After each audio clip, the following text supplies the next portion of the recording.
Well, Robin, ladies and gentlemen, thank you very much indeed. I'm delighted to be here and to see all of you here today, and I want to thank Chatham House very much indeed for hosting this event. Chatham House has a very highly regarded Africa program. It's highly regarded internationally as well as in the United Kingdom. They're also well regarded for their work with diaspora communities. So this is a very, very appropriate place to hold the consultation taking place today, and I'm grateful to all of you for coming today and to anyone who is watching us via live stream over the internet.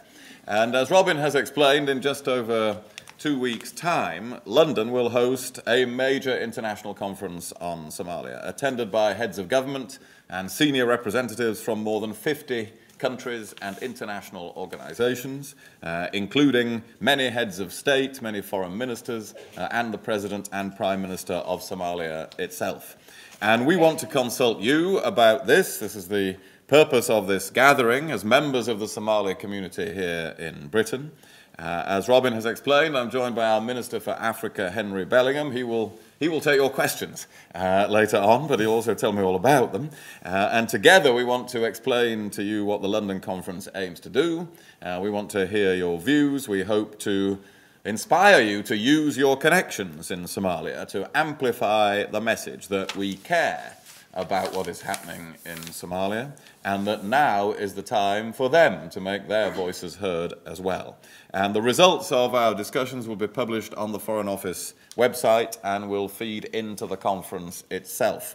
The London conference is an initiative launched by our Prime Minister, David Cameron. He is convinced, as I am, that we need a better international strategy to address Somalia's problems and to help its people, and that conditions in Somalia mean that the time is right for a determined new effort to help the country get properly onto its feet. A more stable Somalia is vital to our security, of course, here in Britain. It's essential for the stability of the Horn of Africa. Most of all, it's long overdue for the people of Somalia, who have endured 20 years of desperate suffering. Somalis suffer the most from the devastating effects of conflict and insecurity. But this also matters greatly to Britain, and we must make the argument to people here that our engagement with Somalia is not a luxury, it is a necessity. A lawless Somalia can be a base for international terrorist attacks. Planned attacks linked to networks in Somalia have been thwarted as far afield as Sweden and Australia. Lawlessness in Somalia is a threat to international shipping. 23,000 ships transit through the Gulf of Aden each year, a vital artery of the global economy. Nearly $1 trillion of trade to and from Europe alone travelled through the Gulf last year. So we must try to change the dynamic in Somalia from one that seemed for a long time to be one of inexorable decline to an upwards trajectory of gradually increasing stability and security, including human security. And this is a deliberately modest objective, a gradual, steady increase, because of course the scale of the challenge is phenomenal, but we must put under no illusions about how long it will take to achieve it. Our approach must be realistic and sober. We can't turn Somalia around with one conference, but we can bring countries together to give additional meaningful support and strengthen the mechanisms that implement it. We can send a signal to the people of Somalia that we will help them, and we can remind all those who willfully import and perpetuate violence that they should not underestimate our resolve. Speaking to you today is one part of our preparations for the conference. As many of you know, I made a fascinating visit to Somalia last week. This was the first visit by a British Foreign Secretary in 20 years to Somalia. The Secretary of State for International Development has visited twice in the last year. Henry Bellingham has visited other places in Somalia a few months ago, and I was proud to take with me a British ambassador, the first British ambassador. The first British ambassador to Somalia in 20 years, and in my presence he presented his credentials to the President, and I also myself dug the first bit of earth, bit of sand, out of what will be the foundations of the embassy that we are establishing there in Mogadishu.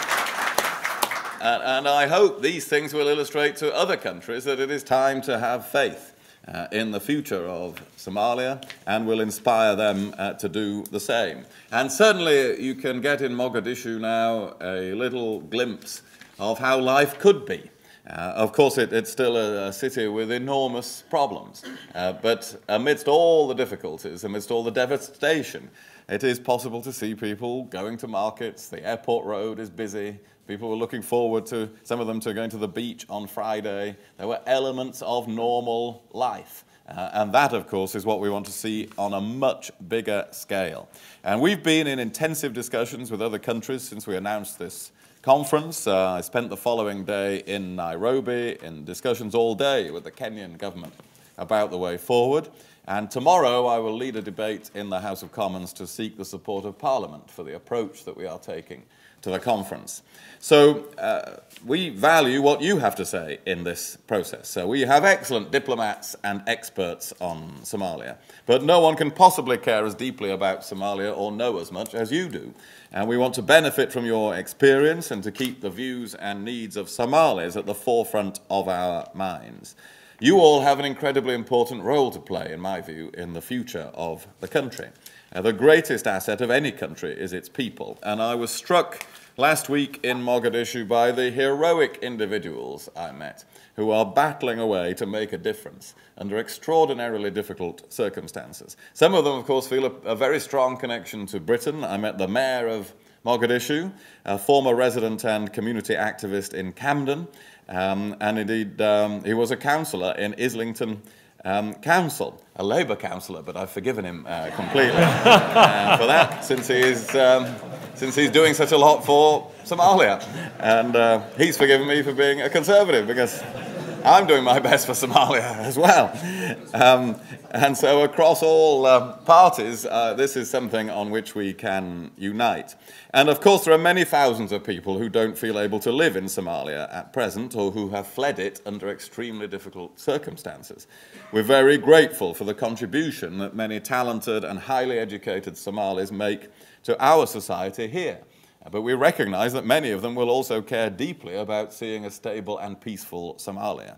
We have the deepest sympathy for the fears and anxieties and hopes and dreams that they must have about their homeland and family members there, and the diaspora's great potential to play a part in Somalia's future.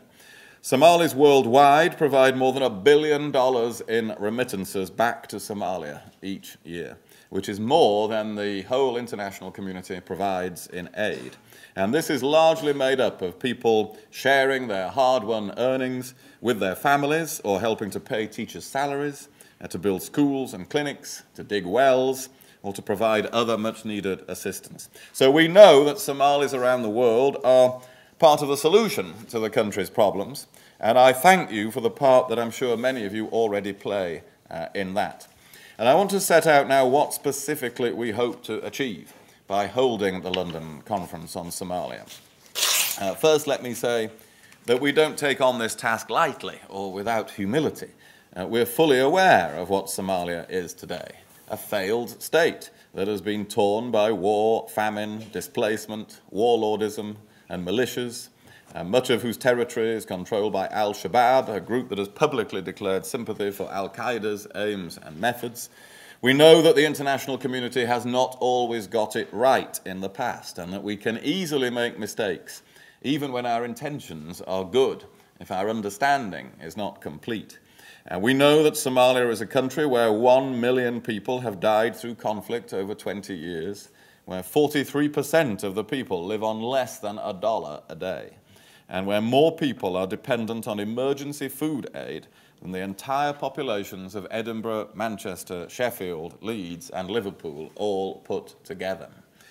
It is so unstable that 750,000 of its people are refugees in neighbouring countries, and it's a country where the average life expectancy, 48 years, is roughly equivalent to the life expectancy of British people in the 19th century.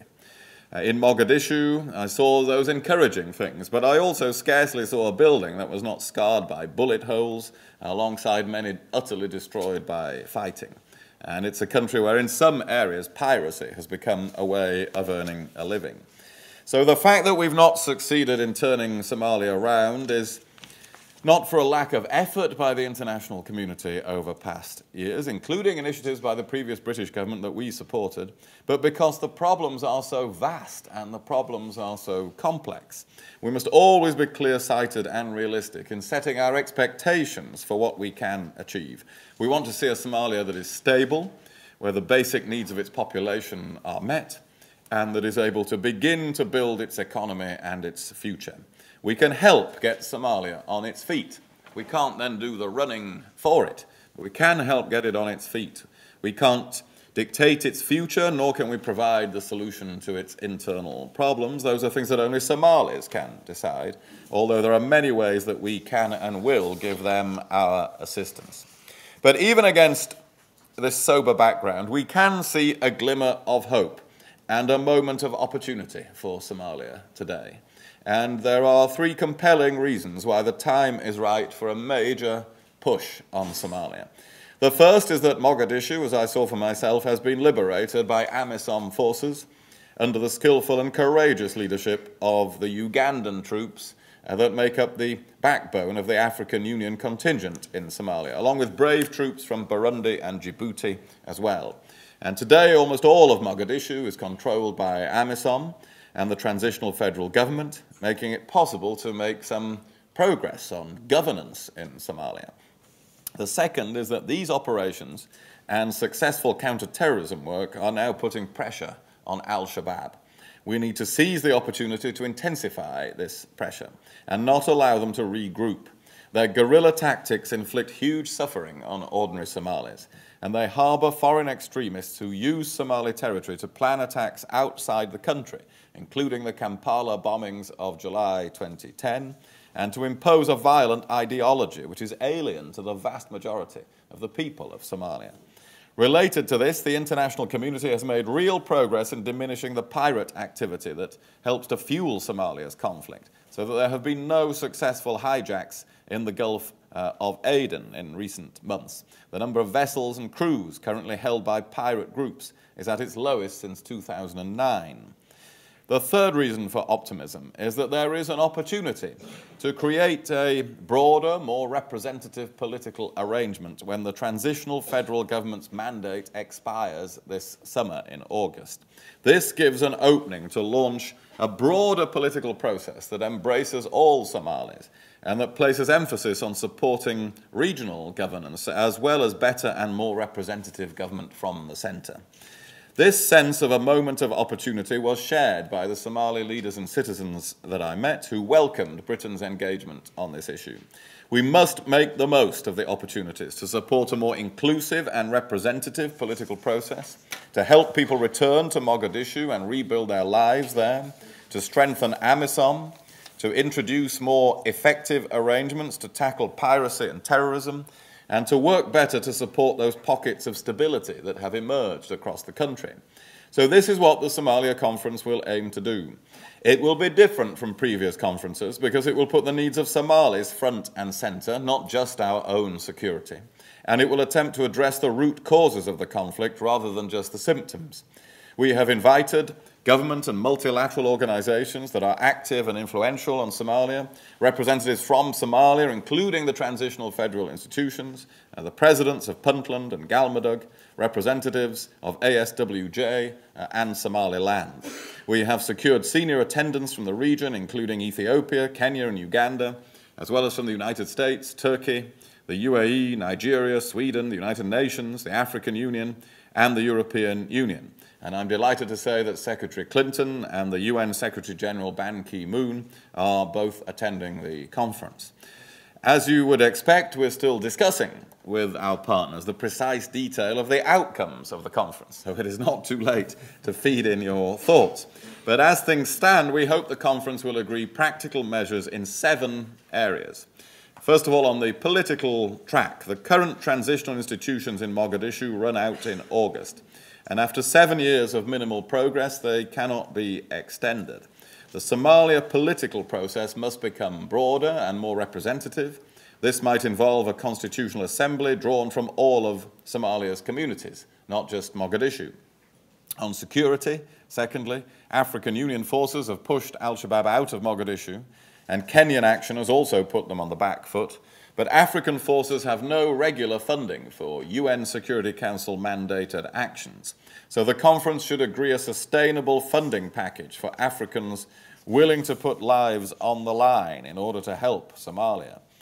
The success stories in Somalia are so far in the regions. Puntland and Galmudug have established local peace deals and set up administrations. The conference should agree a coordinated international package of support to Somalia's regions that complements work on peace and stability at the national level as well. Piracy off the Somali coast is an affront to the rule of international law, and we have to break the piracy business cycle. So the conference should push for transfers of convicted pirates from regional states like the Seychelles to Somalia, maintain tough arrangements to catch and try and imprison pirates, and continue to develop regional maritime capacity within Somalia. We must make it harder for terrorists to operate in and out of Somalia. The conference should agree the areas we need to develop to disrupt terrorism across the region, including stopping the movement of terrorists to and from Somalia, disrupting the flow of their finances, and delivering effective intelligence gathering, investigation, and criminal prosecution. And on the humanitarian front, the conference provides an opportunity to highlight the need for donors to continue to respond generously and on the basis of need, to invest more in people building their livelihoods and basic social services, and to work towards greater consensus on more durable solutions for refugees. And of course, we want London to be the start, not the end of this new process. So we want the conference to agree how we handle Somalia issues in the future in the international community, with a revitalized international contact group, with United Nations and African leadership, and with more countries deploying diplomats and staff into Somalia, not just basing themselves in Kenya. These are all practical but meaningful steps which we believe will have an impact on the ground. And we hope to emerge from the London conference with a stronger common understanding of the way forward and a renewed political commitment for the long haul. I'm told there is a Somali proverb that says, "Alone I can travel fast, but together we can travel far." Well, this seems to me to be an appropriate and encouraging sentiment to guide our conference. And as I said at the outset, Britain's engagement with Somalia is not a sudden thing, it is not a flash in the pan. This will endure. We are going to carry on as we have now set out. I mentioned how we've appointed a new ambassador. We're going to continue our intensive diplomatic work on Somalia over the coming months and indeed years. We will continue to be an active member of international groupings on Somalia, including the International Contact Group, and we will build up stronger bilateral relations. Through our Department for International Development, Britain is providing £250 million in development support over the next 4 years, working on longer-term programs to address the underlying causes of poverty and conflict. And we hope to help Somalis take control of their lives and rebuild their communities and livelihoods. This means working with local and regional governments, as I've said, like Puntland, that Andrew Mitchell, the International Development Secretary, visited last month, where we will help build democratic institutions that can respond to the needs of their citizens, help the police and justice systems work so that people can feel more secure, and increase access to healthcare, education, and jobs, which we recognize to be absolutely critical for Somalis. We want to help ensure that last year's tragic humanitarian crisis, which claimed between 50 and 100,000 lives, half of them children, is never repeated. Britain has been one of the most generous donors to the relief effort.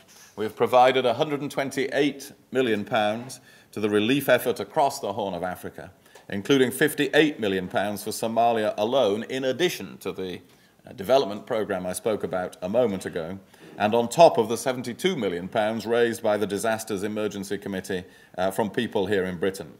British aid has reached over 1 million vulnerable people, saved the lives of thousands, and contributed to lifting 500,000 people out of famine. So we're proud of the role that we play and of the example that we set to others. For example, the UK also contributes 14% of all European Union spending in and on Somalia, including on development and humanitarian aid. We're part of all 3 international naval operations in the waters around Somalia, including providing the operational headquarters in Northwood, near London, for the European Naval Mission Operation Atalanta. So I hope you will welcome this work, because Britain takes this work extremely seriously, as you can gather. And I hope you will also welcome our renewed commitment to a stable and peaceful Somalia, and that we can work together to help make this a reality. There can be fewer countries in the world where an investment in peace and security is more desperately needed, or where international effort can more worthily be devoted. By dedicating effort to Somalia today, we are not only helping the people of that long-suffering country, but for British people, we're investing in our own long-term security and prosperity as well, bringing benefits to Britain and to Somalia. That is our hope. And that, as you can gather, is what we're working very hard to help bring about. Thank you very much indeed.